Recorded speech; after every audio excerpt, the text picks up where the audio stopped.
Good morning mga kabady. So for today's video mga kabady no, so mag-wax ta karong adlaw mga kabady.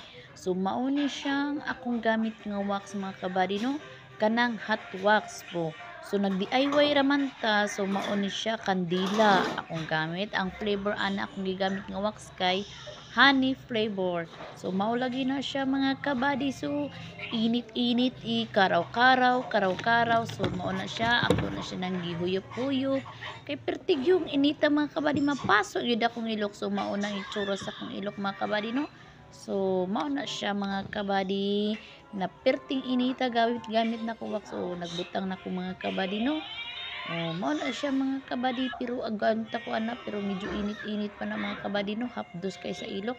Ang dili sanay mo gamit og wax mga kabady no, mag-aray-aray gud sa kasakit, pero at the time nga magamit first timer, sakit jud siya mga kabady. Pero sa mga user na diha og mga hot wax sama nako, so easy na lang na sa ako, pero medyo init-init jud siya og dili na ko makontrol ang kainit mo, ganing ginahuyop-huyop na ako na siya mga kabady no, kay pertig yung inita mga kabady. Mao naman ginang ato ang kuano, kinabuhi sa atong life.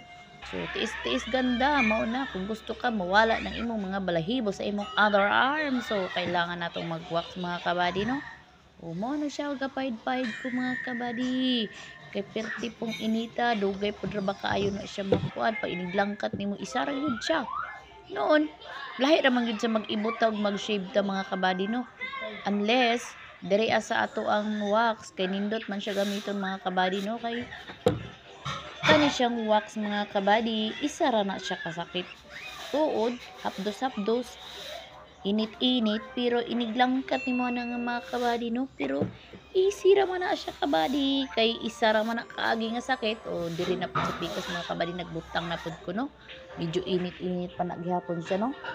Dili ka balo mo gamit ani, nag-DIY ra gamit ko mga kabady no, kay wala man ta mugasto pa ta sa salon magpa wax ta. Ay kita na lang mag-wax mga kabady, nag-atubang ra tag sa amin anak mga kabady no. So mao na siya, inana na siya mga kabady pag-wax. Dili sayon mag-wax sa imong kaugalingon mga kabady, pero kung gusto nimo ma-achieve ang imong gusto, mao na siya, mag-wax ka sa imo, mag-atubang kag sa amin. Halag init-init na siya mga kabady, kay gusto makagatok. So mao na siya, sayaw-sayaw sa kunuhay ko di kay samtang pa uga ko sa ako ang giwax. So mao na siya mga kabady ang resulta. So karon medyo uga-uga naman siya mga kabady. So nagwaiting na lang ta nga para ato na lang siyang laksiun mga kabady. So magandam-andam ta mga kabady no, kay para inig-ibot na to mga kabady. Ouch, anak gadayon ka anak mga kabady. So mao siya mga kabady, gisugdan na ako og ibot, sugdan ako naglangkat mga kabady no, pero tiis. Ibot siya mga kabady, parang diba?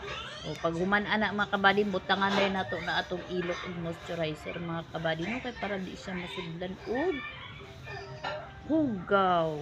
Ug isa dili siya mag-dry mga kabady, kay tungod sa iyahang kainit, kay open force man ta o diha na pud sa pikas langkat na pud ta mga kabady. O man na-achieve na nako mga kabady. Kung gusto ka nga wala gyud balahibo imong mga ilok mga kabady, o mag-wax kasama sa akong ginagamit mga kabady. Ug mao na siya mga kabady, sa ganahan mo subscribe ug mo sundog sa ako ang pag-wax. O human naman kog wax, o butang na ta og moisturizer mga kabady, pero akong gamit mga kabady no is petroleum gelling. God bless, love you.